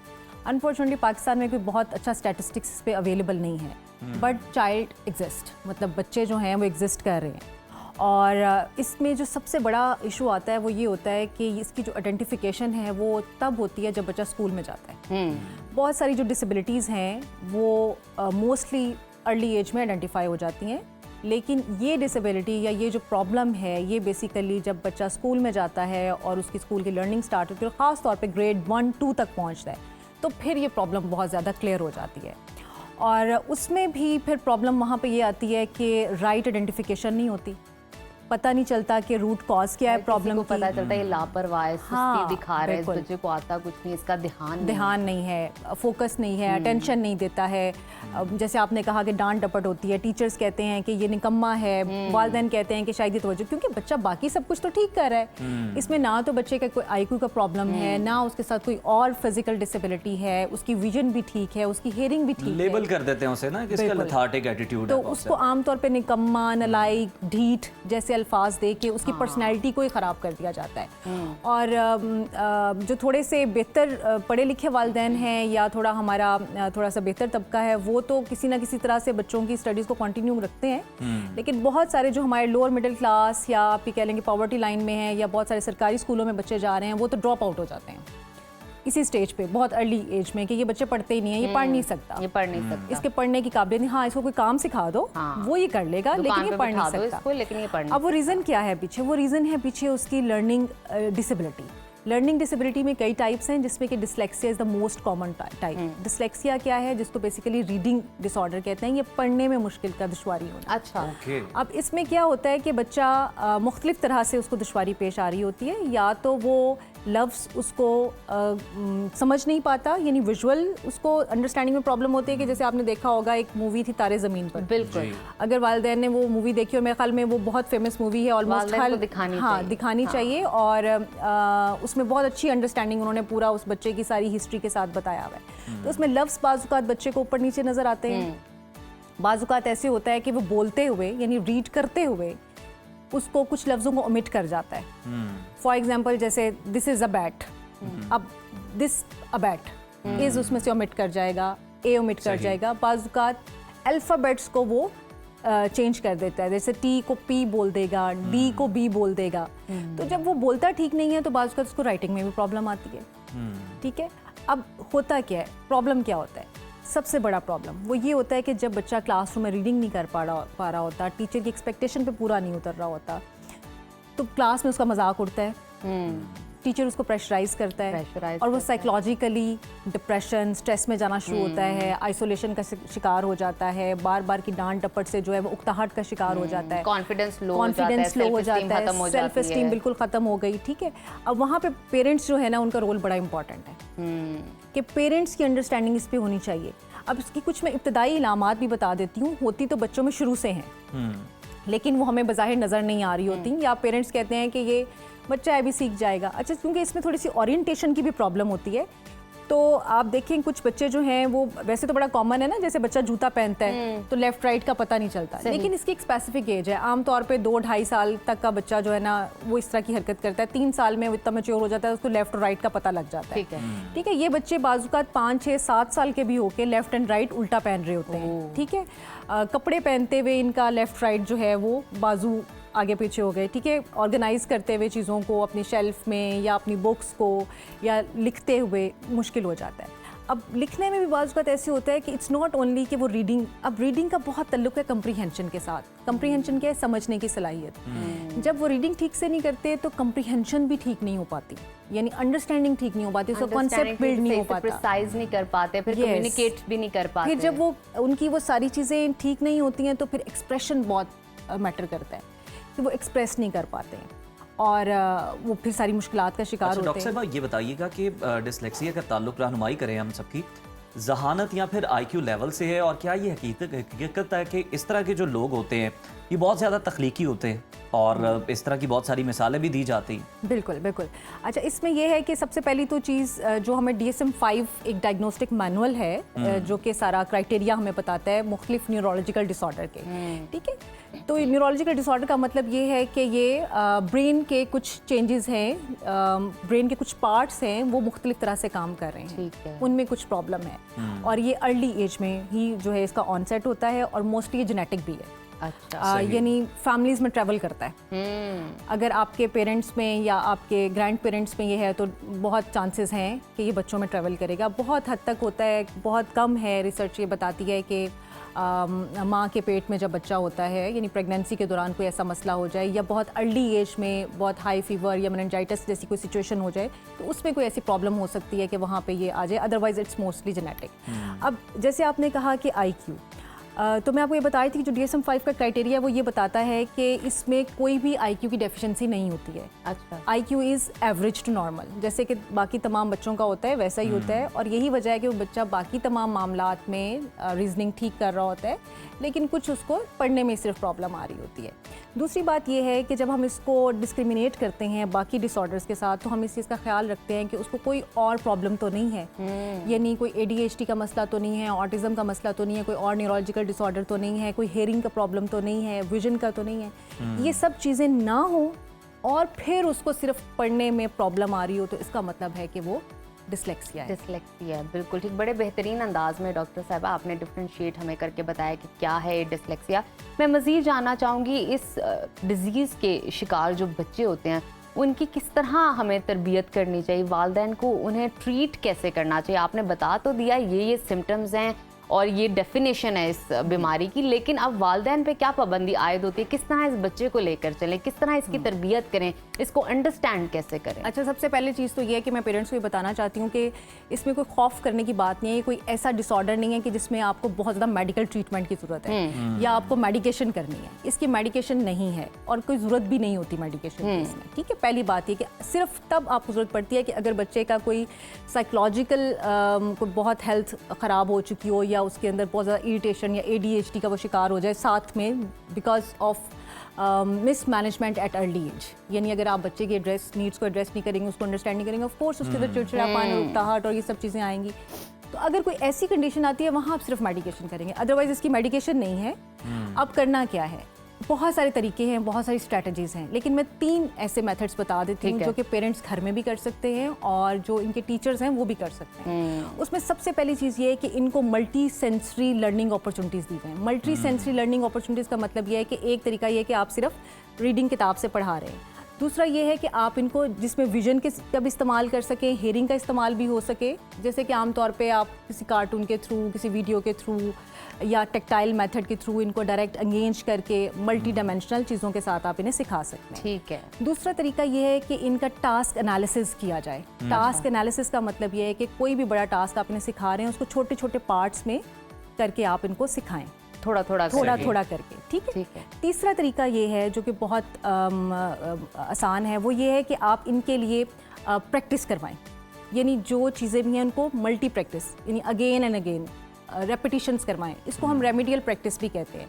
रेमेडियल ट्रेनिंग का मतलब बच्चों के मुकाबले में इनकी प्रैक्टिस ज़्यादा होगी। बिल्कुल, इनको ज़रा रिपीटेड करवाया जाए। उसमें अच्छे स्कूल्स तो बहुत आजकल ऑफर कर रहे हैं, उनके पास स्पेशल एजुकेटर्स भी होते हैं।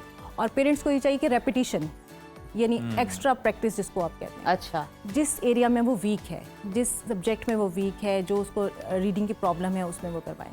सो there could be so many ways, but these 3 methods are very important. और सबसे अहम चीज़ जो पेरेंट्स को ख्याल रखना है, इनको डिस्करेज नहीं करना, इनको आपने ओवर स्ट्रेस नहीं करना। आपको जब पता चल गया कि एक लिमिटेशन है, तो फिर आपने ये समझना है कि वो जानबूझ के नहीं कर रहा। वो उसकी एक ब्रेन की लिमिटेशन है, वो उससे ज़्यादा उसकी कैपेसिटी नहीं है उसमें।